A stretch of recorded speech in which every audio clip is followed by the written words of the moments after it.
Wish he had a cool bug named after himself, right? And besides, Miss Magilou told me that this technique is so good that it's only fair to have a bug named after you in return. So what do you say? Man to man? Come on, let's live the dream! Oh, all right. How can I say no to that? Besides, we all did work together to capture it anyway. Yay! Thanks, Laffy said. All right, show me the bug, and I'll tell you what it is. Miss Magilou says you need to open up its outer wings and get a good whiff of the thin underwings. I'm pretty sure I remember rhinoceros and stag beetles smelling really nasty under their wings. Is it really that bad? Why not find out for yourself? No thanks. I think I'll pass. Maybe you shouldn't do this after all, Bienfu. You probably just want to hog the name all to yourself. Well, too bad. A real man never goes back on his word. If it packs a mean punch, then it's a rhinoceros beetle. And if it smells really zesty, then it's a stag beetle. I don't know about this. Just let him do it, Laffy. He's already volunteered. I can do this? Just you watch!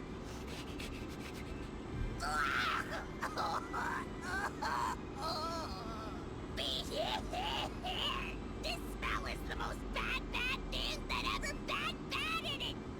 Whoa! He fainted with his eyes still open! Hey! Wake up! Wake up, Bienfu! Miss Magilou, as soon as I smelled it, my nose literally exploded. He looks like he's having a bad dream.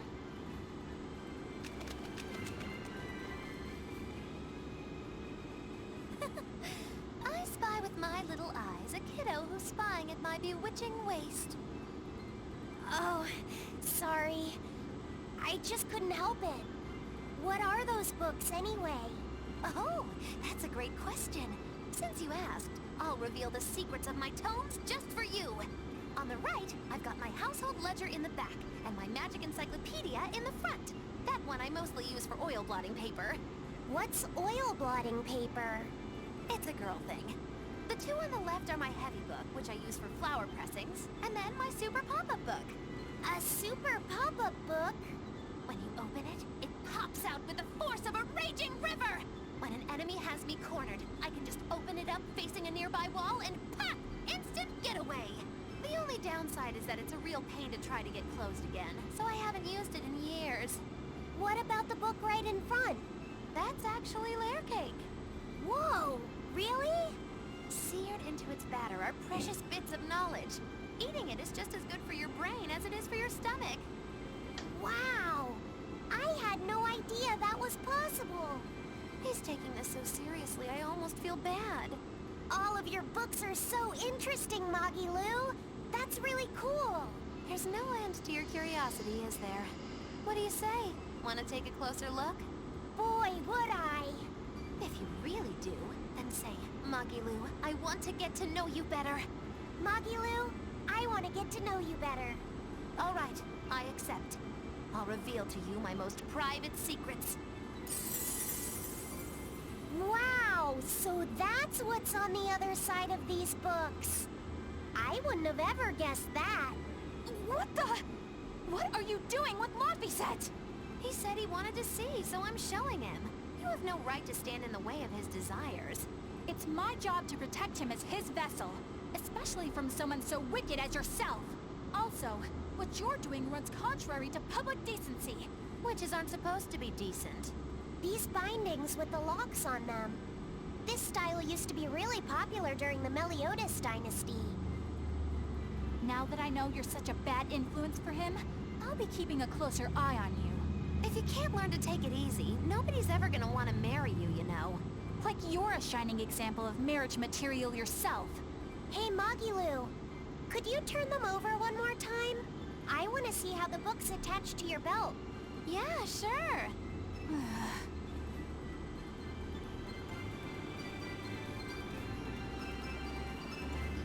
I really don't know what to say for that. That was just like really weird and I never saw it. Let's just keep it at that.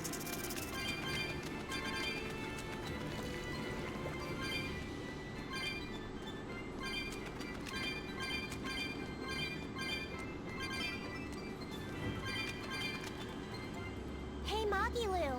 I was wondering about that book you have on your waist. The one you called your heavy book, for flower pressings. Your curiosity truly knows no bounds, does it, kiddo? Okay, nobody else knows this, but since you're so interested, I'd hate to leave you hanging. My heavy book, the one I use for flower pressings, is none other than a collection of Bienfu's poetry. Bienfu likes to write poems? Yep. You'd never guess it, but he's actually just about the best Moloch poet around. Some people even call him the Great Norman Poet. Here, I'll read you my favorite one. If there is something unimportant happening to the east, I'm made to go there and back. If there is something unimportant happening to the west, I'm made to go there and back. I can never rest nor be at peace. Every day my life is a living hell. That's heavy stuff. Isn't it? That's what makes it so good for pressing flowers. It's so wonderfully, oppressively heavy. Muggy Lou, your face has gone all sinister looking.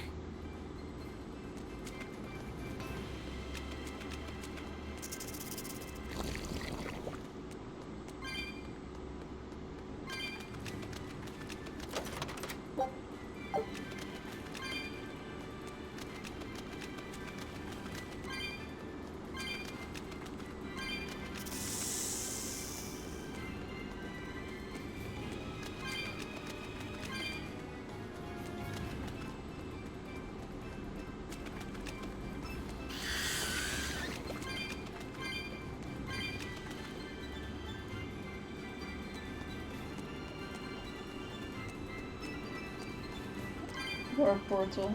Finally, I'm getting out of here. Ooh, flower.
Yes, I know. I'm incredible.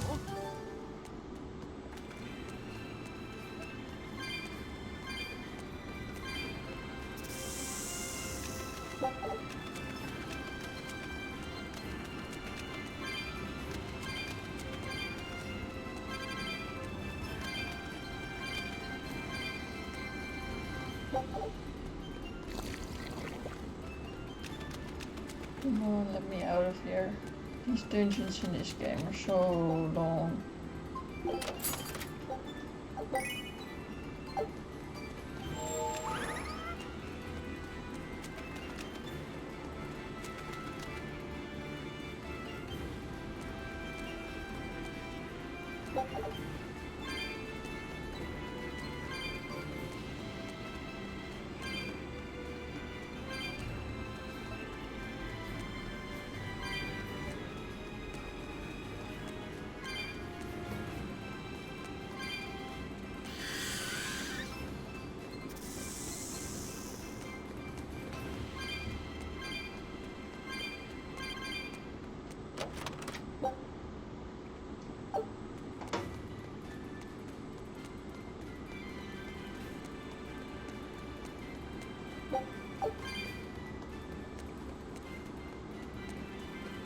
How about it, Luffy said? Picking up on anything? Yeah, in the direction of the temple. The feeling's getting stronger now.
What's this? Oh, that.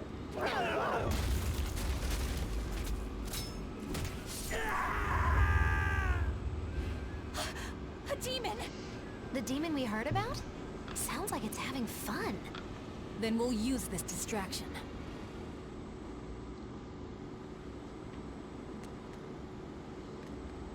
Yeah, I'm first going to save before going in there.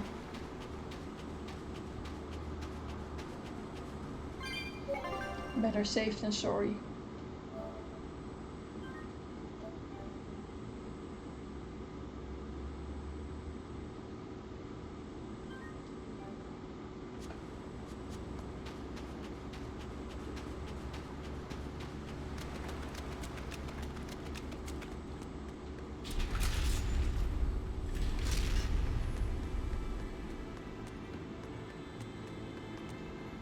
Wow, look outside.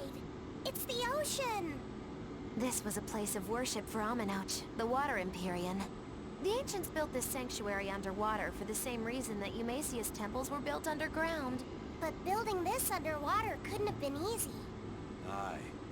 With the Earth temples, all they had to do was keep digging.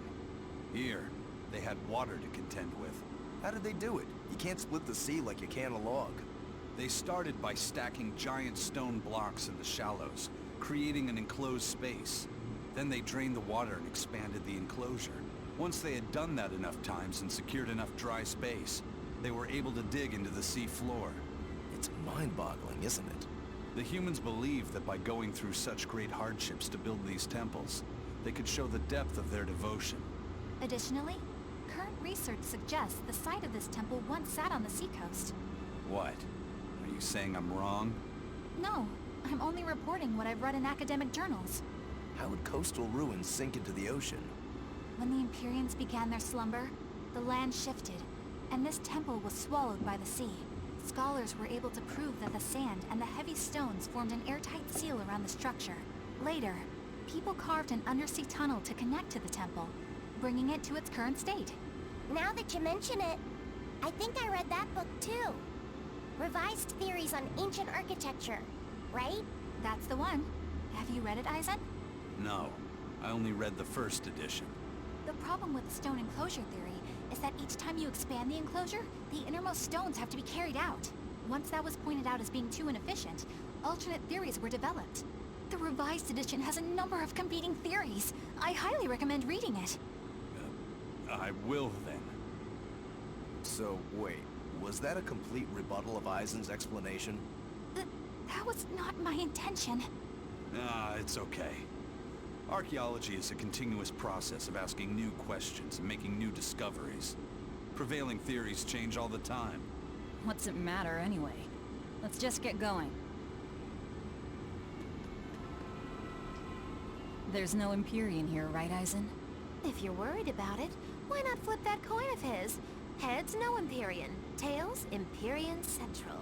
But it always comes up tails. Like I said before, these temples are nothing more than places of worship built by human hands. The current religion started when humans, fearful of natural forces, began to worship four gods they called the Empyreans. If you're concerned about whether or